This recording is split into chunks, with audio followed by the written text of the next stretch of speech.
Welcome in, everybody, to another episode of ZB's Horsepower Talk. As always, I'm ZB, Zack Brown, and joining with me, as always, former 410 sprint car crew chief and mechanic, my dad, Jeff Brown. Dad, we're going to be previewing a little bit of the races coming up this week at Daytona. Not the 500 yet, because we're doing the live show on Sunday. We also have to go over some of the crazy action in Volusia. Already a great start for sprint car racing. High Limit is, as we're recording right now, finishing up their second race of the day, and we'll go over the first race a little bit there at East Bay. Going over our top 5 NASCAR announcers, and giving our picks for the Trucks and Xfinity race. So a lot to go over already, and kickstarting the real racing season now. Yep, Speedweek, I guess, is finally here. Unfortunately, it's not quite the same as it used to be. You know, it used to be pretty much the whole month of February. Everybody got real excited for Daytona. And some of the stuff, like when you had your interview with Steve Post, he commented about people not showing up, and some of that's NASCAR's fault. You used to be able to go in for Speed Weeks, they'd have practice, you could go in for free into the stands, didn't cost nothing. Now every time you want to go to Daytona, it's $20 to park. You gotta pay everything. $30 to go in, and that's what hurt the Clash. People aren't going to spend $75 for a seat to go watch a 20-lap race. It just isn't going to happen anymore. Yeah, and it's from what Steve was saying, and you've seen it too, that NASCAR seems to be, it's getting better and better. And I've seen it in person at Charlotte. There's more and more people that are showing up to the races as they're spreading the word. It's just the fact that people really can't afford to go to these races, and historically, what's the audience that comes to the races? Some blue collar people that, they don't have a lot of money to spend. They just want to spend $20 at most, go to see a race real quick. And you see that with everything right now, and you see it with dirt racing. Shoot, you go to an outlaw race, you can't go to a 2-night outlaw race. That's going to be over $100 that you spend. Yeah, and even we were just looking for spring training baseball down in Lakeland. I thought, you could probably go in there for $10. It's $35 a ticket for a spring training game. Absolutely insane. It's practice. Come on. Yeah, it's going to be a little bit of everything. Unfortunately, that's going to be how it goes. I think people have now, accepted it. Unfortunately, that stuff's going to just be more expensive, and that's including NASCAR. But I think most of the races are going to be pretty packed. As well, I don't think they sell out. They won't sell out Trucks or Xfinity, but they'll sell as many tickets as they possibly can for them. And obviously, Daytona 500, once again, it's sold out. The energy's going to be there. They qualify Wednesday, so whenever you're watching this, I don't know if they've already qualified or not. But to get the front row Daytona 500 is a very big honor. Hendrick Motorsports is trying to go for it once again, I think 4th, 5th or something year in a row. It's insane how many years in a row they've gotten now. Yeah, I think, Alex Bowman's been on the front row the last 4 or 5 years, something like that. Yep, and they're all going to be up there. They seem to always have a knack for the qualifying, and something always seems to happen with the Hendrick cars. They usually get caught up in something, specifically Larson, because that's his luck. No matter where he's running, he can run first, he can run mid-pack. He seems to just get the wrecks find him. And, and Kyle Busch, too. He finds a wreck in Daytona 500. His luck is kind of like Dale Earnhardt's was in the 500, so we'll see what he can do for that. But, yeah, so let's dive into Volusia recap. 4 nights at Volusia, and every single race was very, very good. The track was phenomenal, looked great. Crowds were really good, especially Friday and Saturday night. And it wasn't the same drivers that were up. It was diverse racers that were throughout the entire week, and it wasn't the same person whipping everybody every night. I think it's going to be a great year in Outlaws, and I think this is a precursor for a phenomenal year.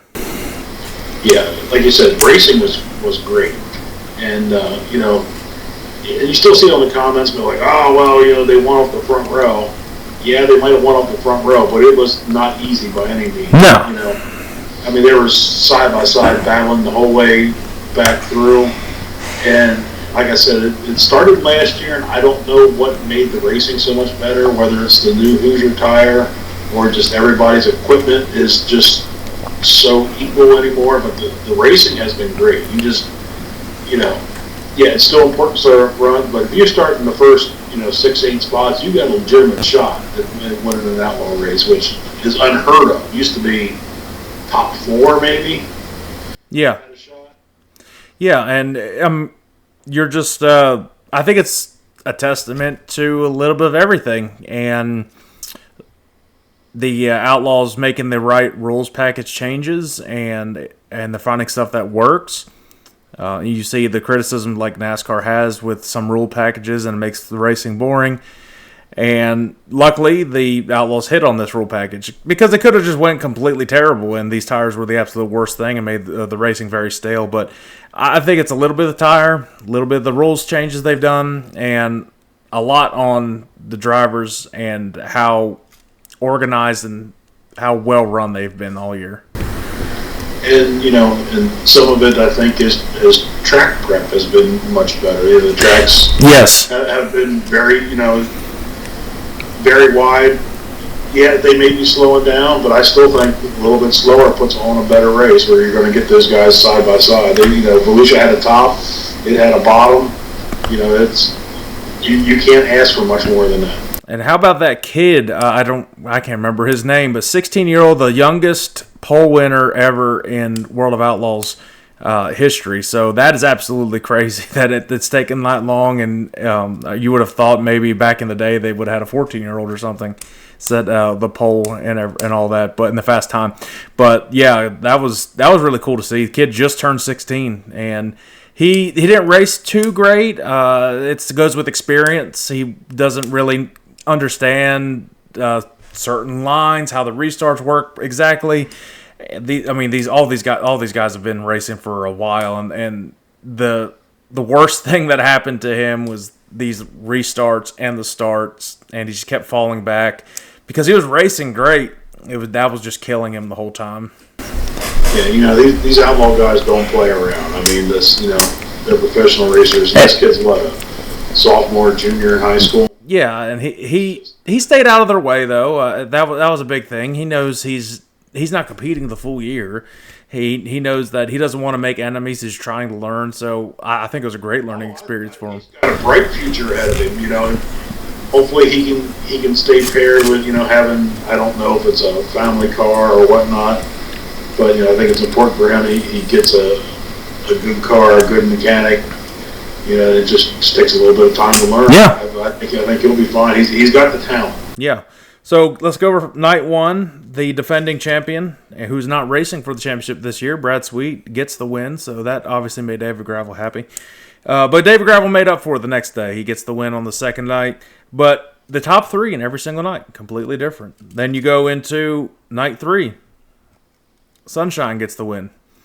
And that was kind of that was a big upset with. Yeah, that was the high limit guys actually had a very good race weekend there. They did, and hats off to Macri too, who's very competitive the whole weekend. He was actually competitive in that first high limit race too.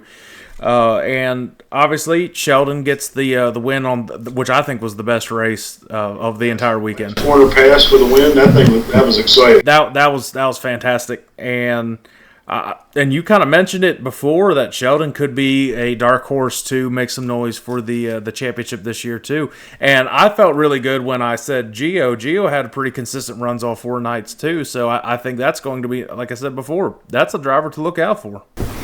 The one driver I thought actually had a very disappointing weekend was Carson Macedo. Yes. Like you didn't see him anywhere the whole weekend. I think he got into a crash the one night or whatever, but he really was nowhere to be found. Logan Schuchart really wasn't going very well. And it's the first week, so obviously you take this and you're going to learn from it and get it back ready to go here in a couple weeks when they start back up again in March. But great week of racing to kick off the dirt racing year. They got lucky somehow, got all 4 races, and that never happens with Mother Nature. So especially in Florida. So that was they actually had the perfect week. Like I said, the track looked great every single night when I was tuning into it. So hats off to the track crew and everybody.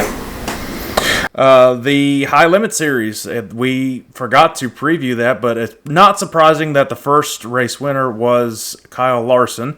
And again, like I said, as we're talking right now, they are racing the second race. They raced back-to-back because the first night rained out, so they delayed it till the Tuesday.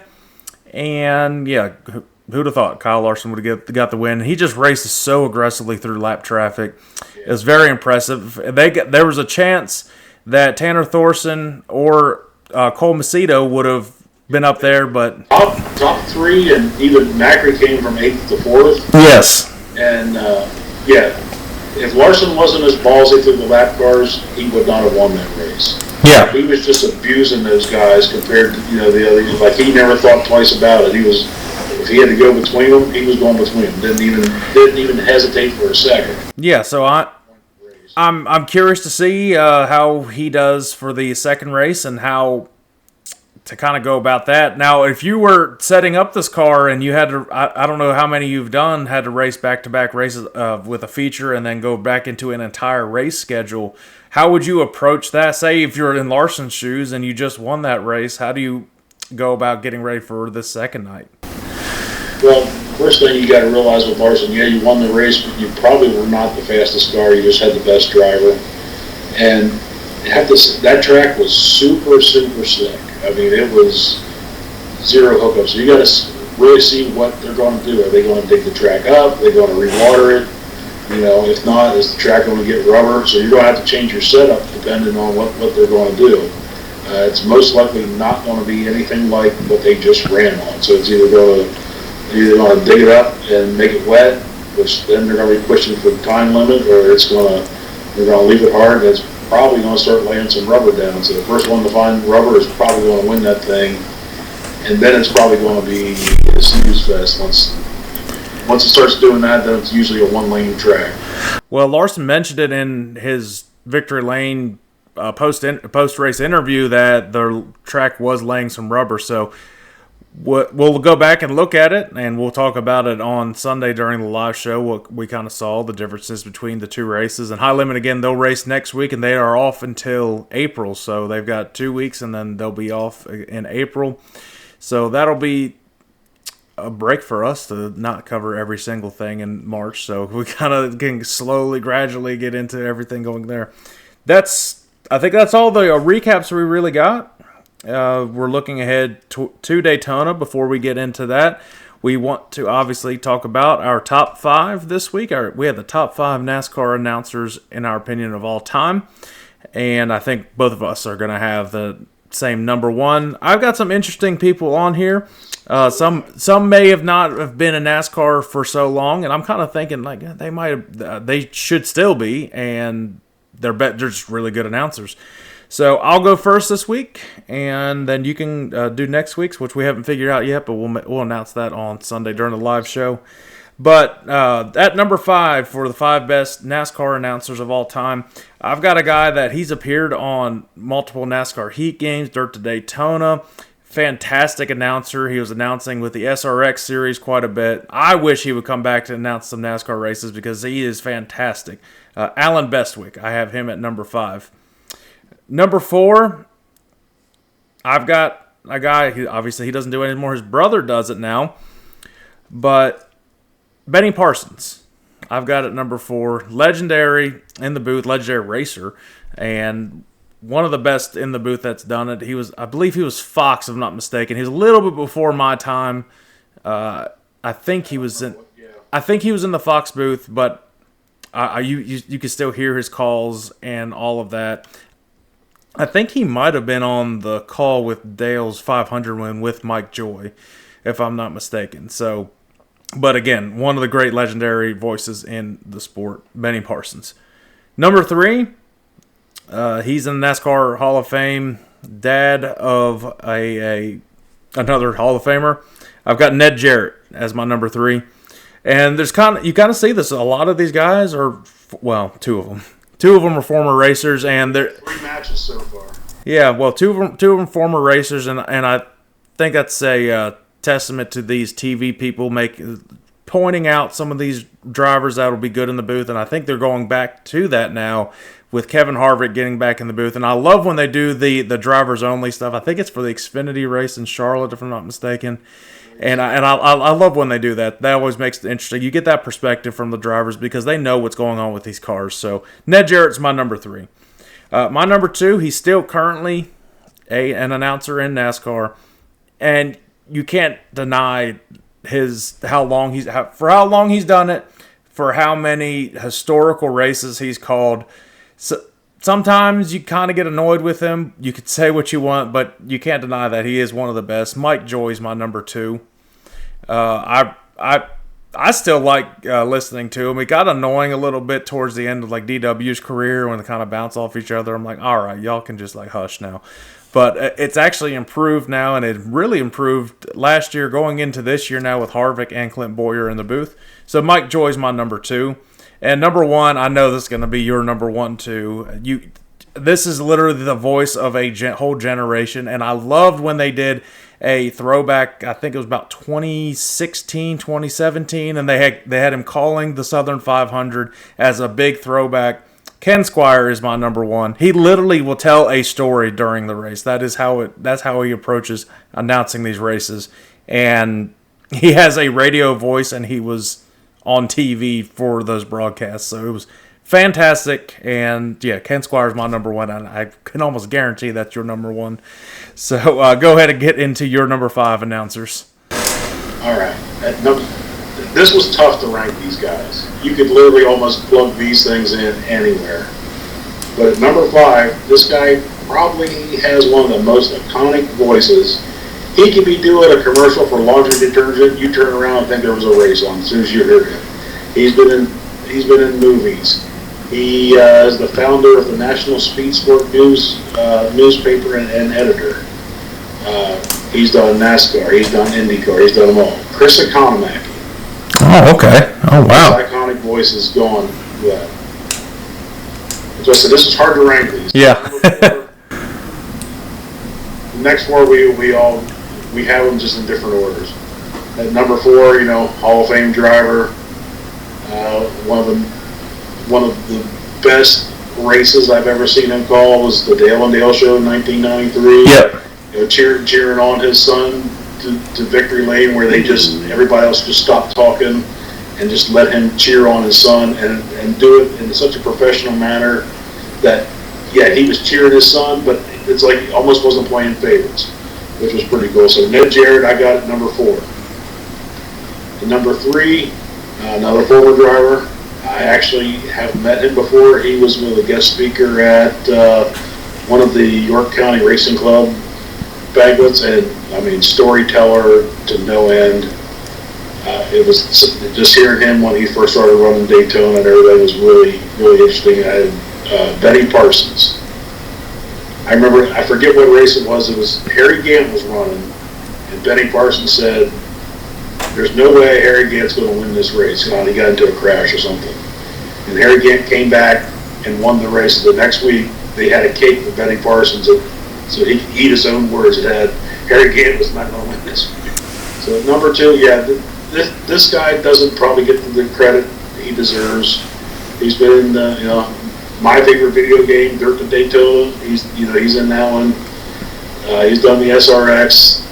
Just one of those great iconic voices, very calm, just entertaining the whole time, is Alan Bestwick. Yep.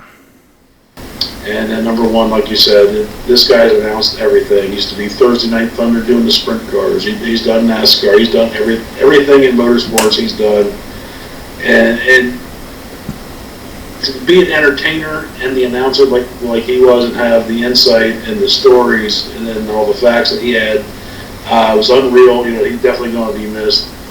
Ken Squire. Yeah, and like I said, to have that throwback when they did the Southern 500 at Darlington, that was absolutely incredible. He still had it. Now he still got it. I mean, and it was weird because you don't hear that type of announcing anymore. You don't hear a story tell. And the number 9 car is turning into 1, getting a little bit loose right there, going off, fighting with the number 5 car. Like, talking like that is a fantastic way. More like what, like you had Steve Post on, it's more of that. Yes, like I said, it's a radio broadcast, but he was on TV, so it was fantastic. Yes, so. Sometimes I wonder if the announcers are actually really watching what's going on at times. It's like. It's like, are you looking at the race? Are you watching your monitors? It seems like they don't have an idea what's happening at some point. And like I said, that's the top 5 NASCAR announcers, and I think for the most part, it's going to be motorsports announcers. There's some local ones that we'd probably put ahead of some people, of course. But yeah, it's hard. I'm actually surprised you didn't throw Mike Joy in there. Just how long he's done it.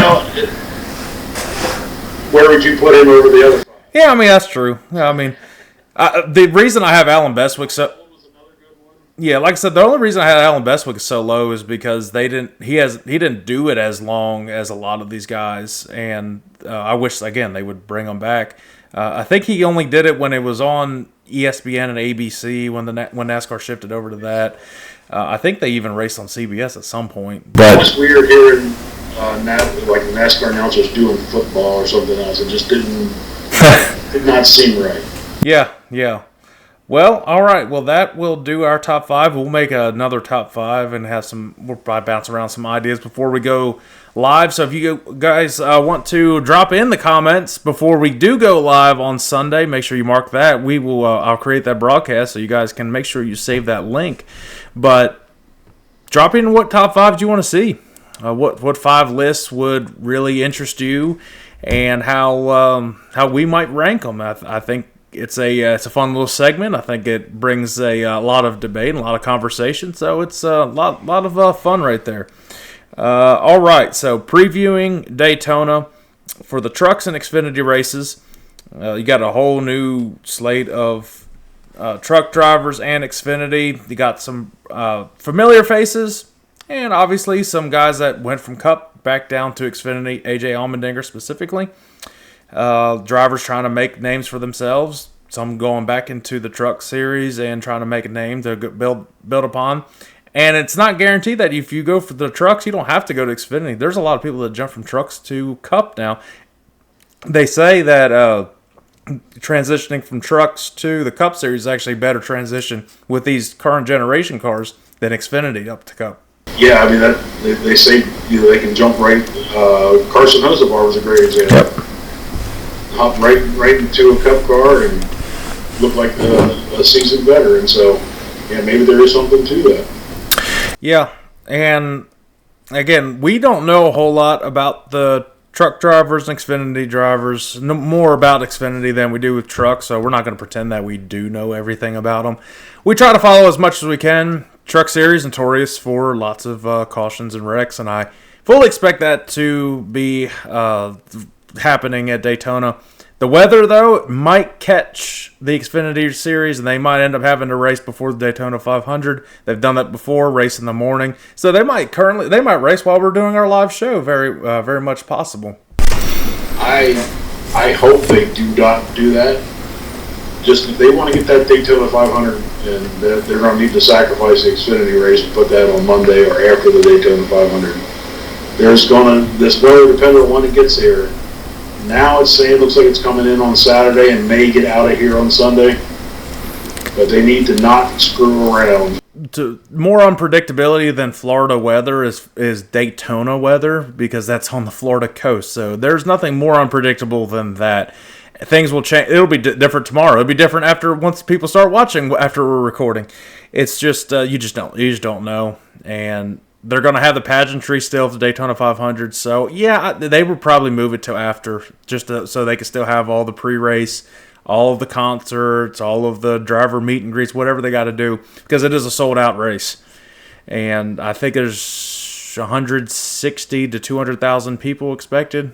I don't know how many the stands hold now. They upgraded the stands, so... Yeah, the stands hold a lot, and the infield holds a lot. It holds a ton. Not as much as Indy, but yeah.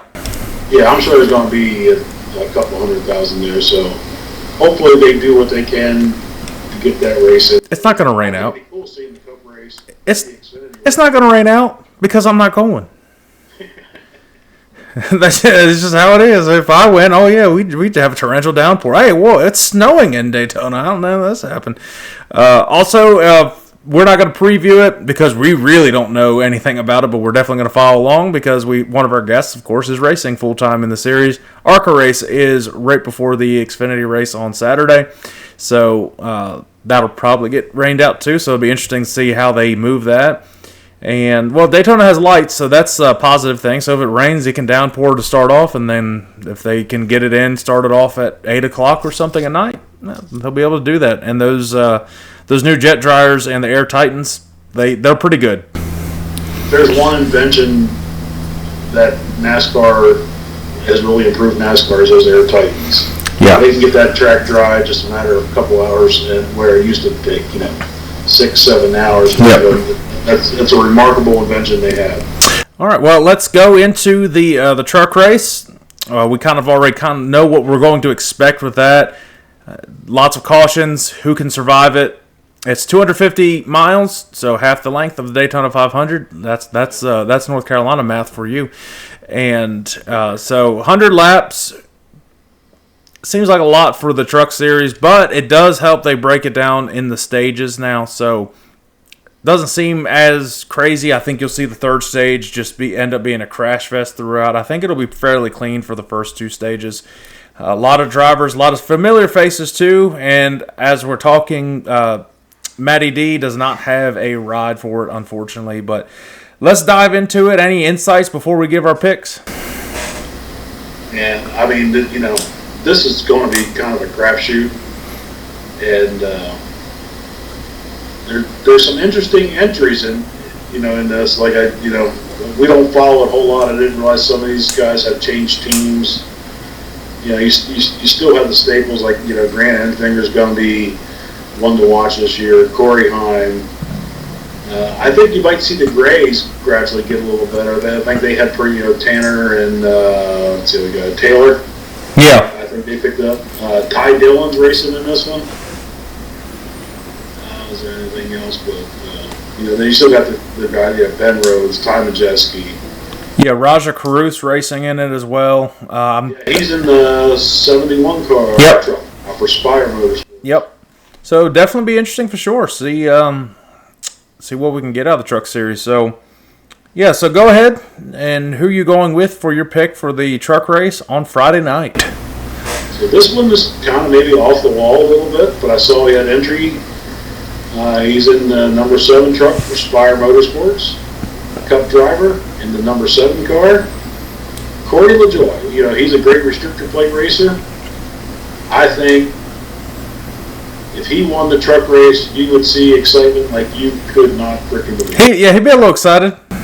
That would be awesome. I think the fans would love it, and I think that would be a great boost for the truck series, having Corey LaJoie come out and win that race. It really would. Yeah, that's a good pick, and he's not a bad speedway racer either. And he'll be up there mixing it up on Sunday as well. And it's a good truck, it's Spire Motorsports. Yeah. So they're one of the top teams. I'm going with one you actually mentioned that he is racing full time in the truck series this year. Hopefully get his reputation back a little bit and get some solid finishes and maybe get back to the mountaintop of the motorsports world to get back into the Cup Series and join his brother. I'm going with Ty Dillon for the Daytona Friday night truck race. Yeah, he's another one that's actually a pretty good restrictor plate racer. Yes, and again, it's anybody's race for, especially these two. How the crashes, see what happens at the end, so. And I always love Daytona nighttime, so the truck series that'll be exciting to kick off the weekend for that. Going into Saturday, if we can get it in, hopefully Mother Nature will cooperate. The Xfinity Series, a little bit longer of a race, a 300-mile race to start off the year. Anything piquing your interest seeing that entry list for the Xfinity race at Daytona? Yeah, just the fact that you got AJ Allmendinger back at Xfinity, which I feel bad. I think he kind of got a screw in. Yeah. But him being the ultimate professional, took it as a positive. Hey, I want to go out and win this Xfinity championship. I'm just curious why they did that. I don't know if it's a cost thing that they wanted to do, or it's got to be money. Yeah, because he won a race and last year in the Cup Series, won the Roval. So, and he's better than a lot of these Cup drivers, and you could put him in, and he'd be able to potentially compete for a playoff spot in the Cup Series. Yeah, the one that kind of stood out is Jesse Love for Richard Childress Racing. that came. He was the top ARCA guy. Yes, that'll be interesting how he does. Yeah, which I think in ARCA he was a Toyota. So yeah, he raced the Joe Gibbs car. Okay, so there's a Toyota driver that you may have snagged from out of Toyota again, like they did with William Byron. But yeah, then you got Sheldon Creed going right into the Toyota bunch after leaving RCR. And by no means am I like a big Toyota fan or anything, or Joe Gibbs or on all that. Eagles fan here, so obviously we don't like Joe Gibbs. Just sorry about it. But I'm rooting for that guy after the way last year ended. We have that rant that we went on, and I think a lot of people agreed with us on it because I think we don't need to get into it again, but I'm really rooting for that guy. I hope he at least gets a win, gets his first career win. I'm looking for him to have a good year. Yeah, I think so. I think he's in a better car, so I think he actually made out. The other interesting fact is Frankie Muniz, which that's funny. They got this wrong. They say he's in a Chevrolet sponsored by Ford Performance. So I don't think that's correct. Yeah, he's in a Ford. I know he's in the Ford. He's a former. You want to call him a child actor? Agent Cody Banks. I mean, that's Frankie Muniz. The same. Malcolm in the middle. Malcolm in the middle. Yep. When I was there at Charlotte when the ARCA series were racing last year, he walked past me at some point or whatever. Not a very tall guy, so he fits right in with the crowd. So that'll be interesting to see how he does. I think he actually did pretty well on the Speedway races last year. So see how he again. It's all about can you get through. You got like Natalie Decker racing too. So I mean you've got. Tons, yeah. Haley Deegan's full time this year, so that was all about trying to get some sales for T-shirts and stuff. I'm sure, but hopefully she actually looked better in Xfinity than she did in the Truck Series when she was racing a couple in Xfinity. So see how she does. Yeah, I mean, I think that does it for my insight. I don't know if you got anything else, but if not, let's get into our picks. Yeah, I mean, you got the normal players. You got Junior Motorsports. Yeah, all of them. Versus Joe Gibbs Racing, and then maybe throw in Tony Stewart's Ford camp. Yeah, look at Cole Custer. Yep. Yeah, but yeah, actually for my pick, it's hard to go against him. The defending champion, former Cup driver. I got to go with Cole Custer on this one. He was very fast in all the restricted plate races last year. He's very fast everywhere. It didn't matter. He'll be back in the Cup Series again. All right. Well, I got kind of a dark horse. Pretty decent speedway racer, as long as he can stay out of trouble, and that's with anybody. Kind of out of left field as well, but I'm going with Jeb Burton for my Xfinity Series pick. And I think that'd be a pretty popular win too. And maybe you'll see Ward Burton go in and have a speech you can't understand in victory lane with him. But yeah, so that does it for the preview and those two races. Make sure you guys tune in live at 10 o'clock. We will be previewing the Daytona 500. It's our normal live show that we'll be doing. It's just sit back, drink a few beers, talk about racing, give some picks. And, make sure you guys let us know what top 5 you want us to get into. And maybe we'll do some stuff at the live show as well. Some top 5s or something. I'll probably bring some trivia questions because that's a fun thing. So, trivia time. You got something? And just so you're aware, it is race day, so it's perfectly acceptable to drink a beer at 10 o'clock in the morning. It's 5 o'clock somewhere. And we're not going to be the earliest ones either. That's just, there's going to be more of that. So, my question for you this week, Dad. So there have been, this only happened twice in the history of the Daytona 500.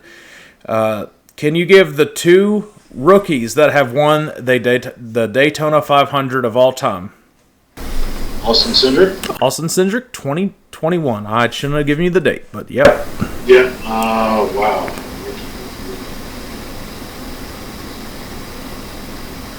Is it one of the older drivers? No, it's relatively recent. The youngest Daytona 500 champion. Was it Trevor Bayne? Was he a rookie when he won that? Trevor Bayne, yep. That was his first race and only win in the Cup Series. Yeah, so that's pretty wild. and he's actually going. I think he was a rookie when he did and he's got a shot this year to win it as well. I believe that he's entered for the Cup Series race. So we'll see. We'll see if he can make it first. Yep. Well, we'll see if he can make it because we've got the duels coming up this week. So pole qualifying for Daytona 500 on Wednesday, Thursday the duels, and then Friday get into the truck race. Saturday's Xfinity. Sunday is the Cup Series Daytona 500. So action-packed week of racing coming up. High Limit Series will be next week. So we'll try to hopefully get an episode out and preview the High Limit Series next week. They kind of throw us off guard when we do a midweek show like this. They kind of screw us over, and we're like, we just miss it. So yeah, make sure you guys tune in live on Sunday only on YouTube. So yeah, that'll be fun to not have a sober stream. And, previewing Daytona 500. Make sure you guys check out the Steve Post interview. That was a lot of fun. And I say interview, it was a conversation because, it was great. That was an awesome episode. Yeah, great to see a different perspective of people that are there at the track and see. Especially some of the inside information he has on how certain things work. And, it was like we say certain things and he's like, well, TV-wise, it makes more sense this way. I'm like, I can see the point on that one. Yeah, so that will be on the screen somewhere, wherever the screen is showing it on YouTube. It will appear for you. Make sure you hit that like, subscribe. If you're listening to this, I appreciate that. Share that anywhere you get your podcasts, Spotify, Apple Pod, all that fun stuff. And, we will see you guys Sunday live. Make sure you tune in, and we will have the chat open too. So whatever you want to talk about, drop in the chat too. You can talk crap to us. That's fine. We're used to it. And let's have a good week of racing, get into the biggest race in motorsports. As of now, until we go in May, then we'll tell the other one. But all right, till next week, we will see you then. See you, Dad.